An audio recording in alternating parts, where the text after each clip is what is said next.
Hello po sa inyong lahat mga ka-crypto. Ako po si Pinoy Crypto Trader at sa video na ito ay atin pong pag-uusapan ang limang best crypto to buy ngayong buwan po ng February at kasama po dyan sina Render, Chiliz at saka si Hedera.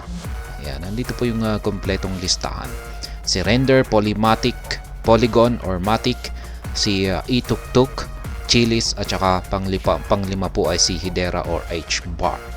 Kaya ayan, bago po tayo magpatuloy ay nais ko lamang po munang bigyang linaw ang aking disclaimer kung saan ang nilalaman po ng video na ito ay hindi po ito isang financial advice.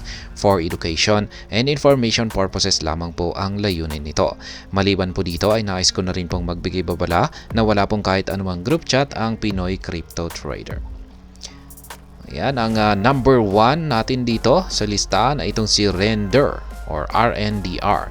Render is a distributed GPU rendering network on the Ethereum blockchain. Its primary aim is facilitating connections between artists and studios seeking GPU compute power and mining partners willing to rent out their GPU capabilities.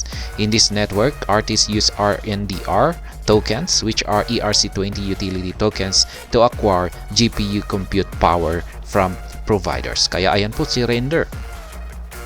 Siya po ay isang network na nagdi-distribute daw po ng GPU rendering. Ayan. Isa siyang at ito po ay gumagamit ng Ethereum blockchain. At ang pinakalayunin po nito ay ang mag-facilitate ng connection sa pagitan po ng mga artists at mga studios na naghahanap po ng GPU computing power at saka mining partners na willing pong magparenta ng kanilang mga GPUs, yung mga capabilities ng kanilang mga GPUs. Kaya ayan, maganda po ito. Meron po tayong mga GPUs dyan na hindi po natin ginagamit, ay pwede po natin itong iparenta sa mga gustong gumamit nito sa pamamagitan po ng Render. Ayan. Yung gagamitin naman po dito ay yung kanyang computing power. Parang nagmimina na rin tayo, pero pinapahiram po natin yung kakayahan ng ating GPUs. Ayan, hindi po yung actual na ipapahiram natin yung GPU. Ayan, kailangan may platform po na kailangan po nating i-run para maparenta po natin ang ating capabilities ng ating mga GPU. Kaya gaya ng sinabi ko kanina ay parang nagmimina rin tayo dito.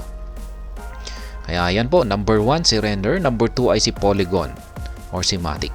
Polygon introduces a structured and user-friendly approach to blockchain expansion. As its core lies the Polygon SDK, a flexible framework supporting various application types. Developers can craft optimistic ZK rollup chains, standalone chains, or other required infrastructures through Polygon, effectively evolving Ethereum into a multi-chain system. Kaya yan po si Polygon or si Matic, talagang napaka-technical po nito. Para po ito sa mga techie individuals. Kaya medyo mahihirapan po talaga na tayong maintindihan kung ano ba yung talagang gamit nito kung hindi po tayo marunong sa technicals. Ayan. Pero ayon naman po sa kanila ay ang platform po ng or ecosystem ng Polygon ay ginawa po nila, dinesign po nila na maging user-friendly po ito. Kaya yan, yung mga developers po ay pwede po silang gumawa rito ng mga ZK rollup chains or standalone chains. Kaya ayan, siguro ay madalas naman po natin itong i-content, itong si Polygon. Kaya at least ay maaring meron po kayong at least basic knowledge tungkol dito. Kaya yan, number 3 naman po ay itong si Ituktuk or TOK. Ituktuk is a sustainable transportation project and has attracted several investor interests, securing over $1.2 million in funding. The project's native TOK or TUK token is poised for potential growth upon listing on exchanges later this year.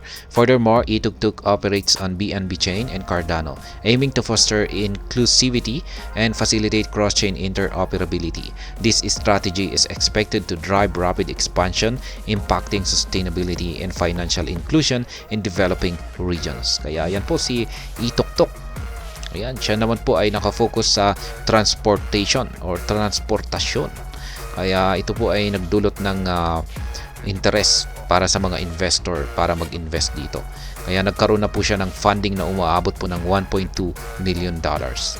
Kaya dahil dito ay nagpapakita po ito na meron po siyang potensyal na lumago, lalong-lalo na kung malista ito sa iba't ibang mga exchanges. Kaya yan, si Ituktok ay nag-ooperate po siya sa BNB Chain at saka Cardano. Yan, dalawa po yung ginagamit niya. Kaya, ayan, ang sunod naman po ay number 4 ay si Chiliz. Yan, sa sports naman po siya. Chiliz is a digital currency catering to sports and entertainment enthusiasts operated by Malta-based fintech provider. The platform, Socios, utilizes blockchain technology to engage users in governing their favorite sports brand. Through Socios, fans can acquire fan tokens using native Z token or Chiliz token to represent their affiliation with a specific sports club or associations. Ayan po si Chiliz. Siya naman po ay nakafocus sa mga sports at saka entertainment. Kaya, ayan, ginagamit po ang Chiliz yan sa paraan na siya po ay ginagamit bilang ng mga users para bilang governance token.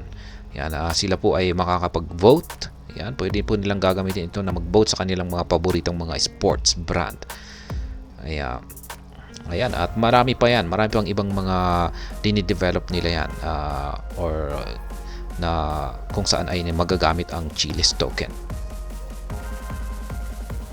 At number 5, yan ang panghuli. At number 5 ay itong si Hedera or HBAR.